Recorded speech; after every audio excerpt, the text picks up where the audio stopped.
اعوذ باللہ من الشیطان الرجیم بسم اللہ الرحمن الرحیم یا ایہا الذین آمنوا اذا تداینتم بدین الی اجل مسمی فاکتبوا ولیکتب بینکم کاتب بالعدل ولا یأبی کاتب ان یکتب کما علمہ اللہ فلیکتب وَلْيُمْلِ الَّذِي عَلَيْهِ الْحَقُّ وَلْيَتَّقِ اللَّهَ رَبَّهُ وَلَا يَبْخَسْ مِنْهُ شَيْئًا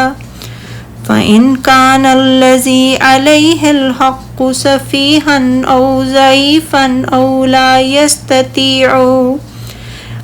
لَا يَسْتَطِيعُ أَنْ يُمِلَّ هُوَ فَلْيُمْلِلْ وَلِيُّهُ بِالْعَدْلِ وَاسْتَشْهِدُوا شَهِيدَيْنِ مِنْ رِجَالِكُمْ فَإِنْ لَمْ يَكُونَا رَجُلَيْنِ فَرَجُلٌ وَامْرَأَتَانِ مِمَّنْ تَرْضَوْنَ مِنَ الشُّهَدَاءِ أَنْ تَضِلَّ إِحْدَاهُمَا فَتُذَكِّرَ إِحْدَاهُمَا الْأُخْرَى وَلَا يَأْبَى الشُّهَدَاءُ إِذَا مَا دُعُوا وَلَا تَسْأَمُوا أَن تَكْتُبُوهُ صَغِيرًا أَوْ كَبِيرًا إِلَى أَجَلِهِ ذَلِكُمْ أَقْسَطُ عِندَ اللَّهِ وَأَقْوَامُ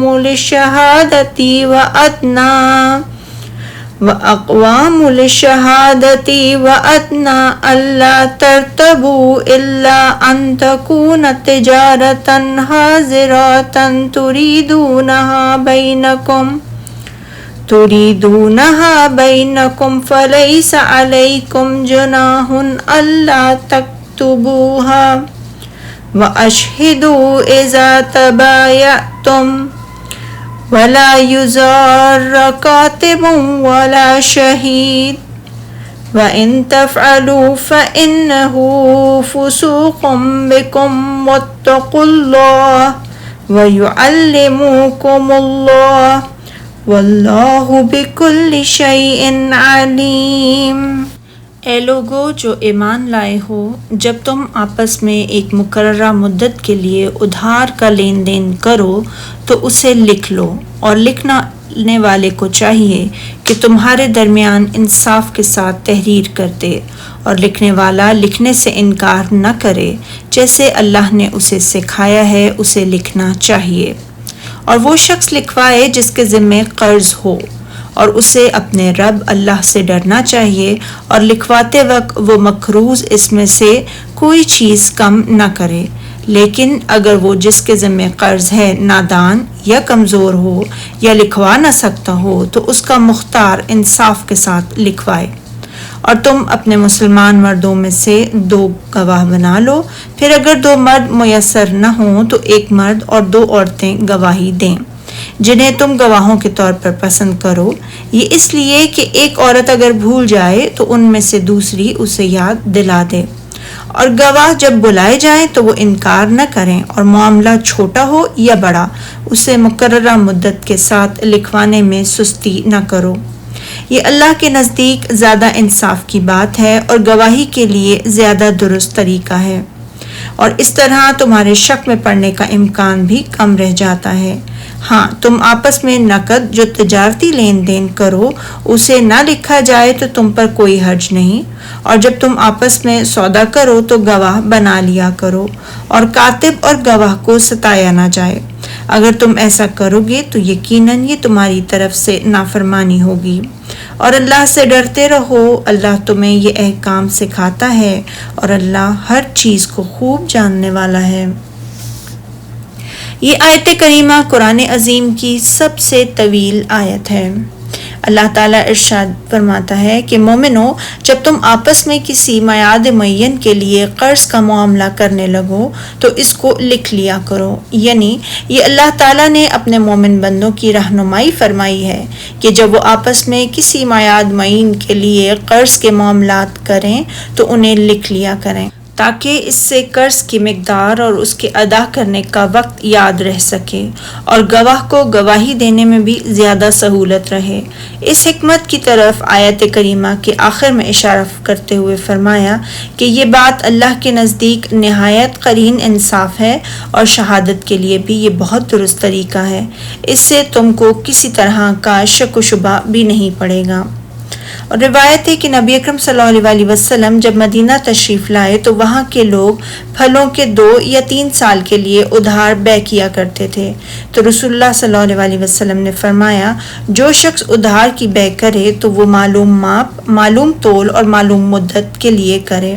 اور ارشاد باری تعالیٰ ہے تم اس کو لکھ لیا کرو۔ اللہ تعالیٰ نے لکھنے کا حکم دیا ہے تاکہ بات پختہ ہو اور یاد بھی رہ سکے۔ جو قرض دے وہ لکھ لے اور جو خریدے وہ گواہ بنا لے۔ فرمان الہی ہے اور لکھنے والا تم میں سے کسی کا نقصان نہ کرے بلکہ انصاف سے لکھے، یعنی عدل و حق کے ساتھ لکھے اور لکھنے میں کسی پر ظلم نہ کرے، کسی کمی بیشی کے بغیر صرف وہی لکھے جس پر فریقین کا اتفاق ہوا ہو۔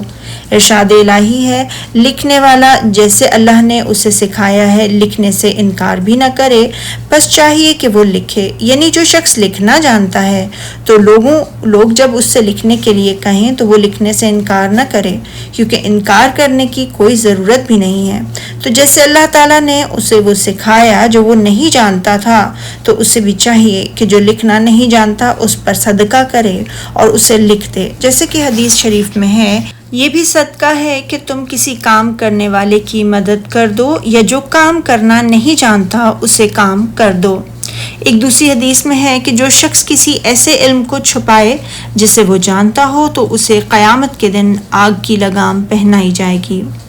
ارشاد الہی ہے اور جو شخص قرض لے وہی دستاویز کا مضمون بول کر لکھوائے اور اللہ سے خوف کرے جو اس کا مالک ہے، یعنی مقروض کاتب کو لکھوائے کہ اس کے ذمے کس قدر قرض ہے اور اس سلسلے میں اللہ سے ڈرے اور اس میں سے بھی کچھ بھی کم نہ کرے۔ اور اگر قرض لینے والا بے عقل ہو، یعنی فضول خرچی وغیرہ کی وجہ سے مالی امور میں تصرف سے اسے روک دیا گیا ہو، یا ضعیف ہو یعنی چھوٹا بچہ یا مجنون ہو، یا مضمون لکھوانے کی قابلیت نہ رکھتا ہو عاجزی اور درماندگی کی وجہ سے یا صحیح اور غلط کو نہ جاننے کی وجہ سے، تو جو اس کا ولی ہو وہ انصاف کے ساتھ مضمون لکھوائے۔ ارشاد باری تعالیٰ ہے اور اپنے میں سے 2 مردوں کو ایسے معاملے کے گواہ کر لیا کرو۔ اللہ تعالیٰ نے کتابت کے ساتھ ساتھ شہادت کا بھی حکم دیا ہے تاکہ معاملے میں مزید پختگی پیدا ہو جائے۔ پھر اگر 2 مرد نہ ہوں تو 1 مرد اور 2 عورتیں گواہی دیں۔ یہ معاملی معاملات میں شہادت کا نصب ہے۔ عورت کی عقل کی کمی کی وجہ سے 2 عورتوں کو 1 مرد کے قائم مقام قرار دیا گیا ہے، جیسے کہ امام مسلم نے اپنی صحیح میں حضرت ابو ہریرہ رضی اللہ تعالیٰ عنہ سے روایت کیا ہے کہ نبی اکرم صلی اللہ علیہ وسلم نے فرمایا اے عورتوں کے گروہ صدقہ کیا کرو اور کثرت سے استغفار بھی کیا کرو، میں نے دیکھا ہے کہ جہنم میں اکثریت تمہاری تھی۔ انتہائی سمجھ بوجھ رکھنے والی ایک عورت نے عرض کیا اے اللہ کے رسول صلی اللہ علیہ وآلہ وسلم کیا وجہ ہے، جہنم میں ہماری اکثریت کیوں تھی؟ فرمایا اس لیے کہ تم بہت لعنت بھیجتی ہو، خاوند کی نافرمانی کرتی ہو، میں نے نہیں دیکھا کہ تمہارے عقل و دین میں ناقص ہونے کے باوجود کوئی عقل مند آدمی پر تم سے زیادہ غالب ہو۔ اس نے عرض کی اے اللہ کے رسول صلی اللہ علیہ وآلہ وسلم ہم میں دین اور عقل کی کیا کمی ہے؟ تو آپ صلی اللہ علیہ وآلہ وسلم نے فرمایا عقل کی کمی کی وجہ سے 2 عورتوں کی شہادت 1 مرد کے برابر رکھی گئی ہے، تو یہ ہے عقل کی کمی، اور کچھ راتیں یہ نماز نہیں پڑھ سکتی اور نہ رمضان کے روزے رکھ سکتی ہیں، تو یہ دین کی کمی ہے۔ ارشاد باری تعالیٰ ہے جن کو تم گواہ پسند کرو، یہ اس بات کی دلیل ہے کہ گواہوں کے لیے یہ شرط ہے کہ وہ عادل ہوں۔ اور فرمان الہی ہے یہ کہ اگر ان میں سے ایک بھول جائے، یعنی 2 عورتوں میں سے ایک جب شہادت کو بھول جائے تو دوسری اسے یاد دلا دے، تو اس سے اسے بھی وہ یاد آ جائے گا جس کے بارے میں گواہی لی گئی تھی۔ ارشاد باری تعالیٰ ہے جب گواہ گواہی کے لیے طلب کیے جائیں تو انکار نہ کریں۔ اس کے معنی یہ بھی بیان کیے گئے ہیں کہ گواہوں کو جب گواہی کے لیے بلایا جائے تو وہ اسے قبول کر لیا کریں اور آ جائیں۔ اور ارشاد باری تعالیٰ ہے اور لکھنے والا جیسے اللہ نے اسے سکھایا ہے لکھنے سے انکار نہ کرے، اسے چاہیے کہ وہ لکھے، اس سے یہ بھی معلوم ہوا کہ تحمل شہادت فرض کفایہ ہے، اور جمہور کے مذہب کے مطابق یہ بھی کہا گیا کہ اس سے مراد یہ ہے کہ جب گواہوں کو گواہی دینے کے لیے بلایا جائے تو اس وقت وہ انکار نہ کریں۔ اور ارشاد باری تعالیٰ ہے، اور قرض تھوڑا ہو یا بہت مقرر مدت تک اس کے لکھنے میں کاہلی نہ کرنا۔ اس مقام پر رہنمائی کی انتہا کر دی گئی ہے، اور وہ یہ حکم دیا گیا ہے کہ حق خواہ تھوڑا ہو یا بہت اسے ضرور لکھ لیا کرو۔ پس فرمایا یعنی مقررہ مدت تک حق کے لکھنے میں تم اکتاؤ نہیں، خواہ قلت اور کثرت کے اعتبار سے اس کی کوئی بھی حالت ہو۔ فرمان الہی ہے، یہ بات اللہ کے نزدیک نہایت کرین انصاف ہے، اور شہادت کے لیے بھی یہ بہت درست طریقہ ہے، اور اس سے تم کو کسی طرح کا شک و شبہ بھی نہیں پڑے گا۔ یعنی یہ جو ہم نے تمہیں حکم دیا ہے کہ حق قرض لکھ لیا کرو جبکہ اس کا تعلق کسی میعاد معین سے ہو، یہ اللہ کے ہاں نہایت کرین انصاف ہے، اور یعنی گواہی کے لیے نہایت درست طریقہ ہے۔ اس سے شاہد کے لیے ثابت قدمی حاصل ہوگی کہ جب وہ کچھ لکھے پھر اپنی اس تحریر کو دیکھے تو اس سے گواہی بھی یاد آ جائے گی، کیونکہ نہ لکھنے کی صورت میں بھول جانے کا احتمال ہے، جیسے کہ اکثر و بیشتر ایسا ہو جاتا ہے۔ اور اس سے تمہیں کسی طرح کا شک و شبہ بھی نہیں پڑے گا، یعنی لکھنے کی صورت میں تمہیں شک و شبہ بھی نہیں پڑے گا، اور اختلاف کے وقت تم اس دستاویز کی طرف رجوع کر لو گے جسے تم نے لکھا ہوگا، تو اس سے تمہارے مابین کسی شک و شبے کے بغیر فیصلہ ہو جائے گا۔ ہاں، اگر سودا دست بدست ہو جو تم آپس میں لیتے دیتے ہو، تو اگر ایسے معاملے کی دستاویز نہ لکھو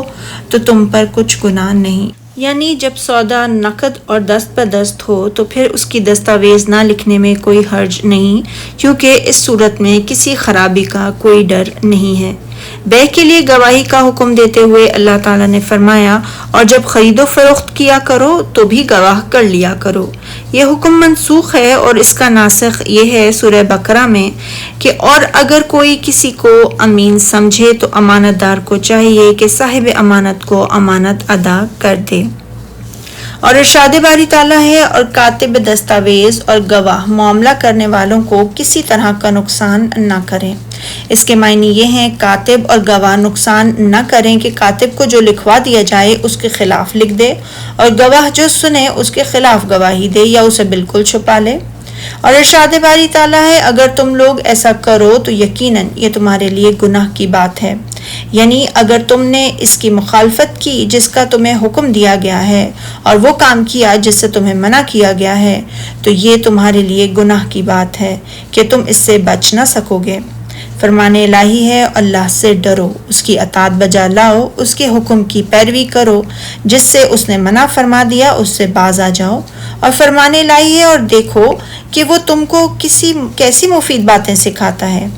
یہ ایسے ہے جیسے کہ حسب ذیل ارشاد باری تعالیٰ ہے سورہ انفال میں، مومنو اگر تم اللہ سے ڈرو گے تو وہ تمہارے لیے امر فاروق دلیل حق پیدا کر دے گا، تم کو ممتاز کر دے گا۔ اور فرمایا سورہ حدید میں، مومنو اللہ سے ڈرو اور اس کے پیغمبر پر ایمان لاؤ، وہ تمہیں اپنی رحمت سے دگنا اجر عطا فرمائے گا اور تمہارے لیے روشنی کر دے گا جس میں تم چلو گے۔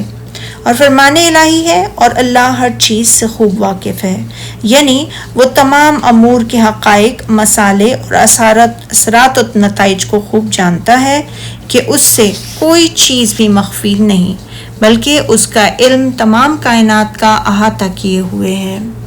سبحانک اللہم و بحمدک، اشہد ان لا الہ الا انت، استغفرک و اتوب الیک۔